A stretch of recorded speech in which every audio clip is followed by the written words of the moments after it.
हामी भए थिए नि त्यो रातो रातो आँखा दुईटा भयो नि एउटा आँखा निको भयो एउटा आँखा रातै के रातो भयो त्यो एउटा औषधिको रोग छ तिलगङ्गा जानु भएन उता सबै ठाउँमा गइसक्यो उपचार गर्नुभयो उपचार कति गरायो भएन र भएन चस्मा चाहिँ लाउनुहुन्न केही उसलाई अब लहान गयो लहानमा सुरुमा त्यो फसल खोलेको थियो त्यो लहान त्यतिखेर अरू ठाउँमा औषधि केही थिएन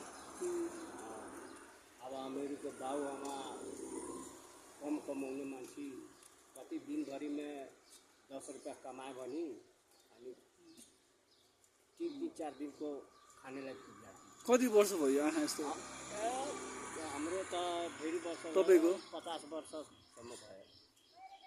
तपाईँ भनेपछि अहिले 45-52 वर्ष हो म त 55 55 लिन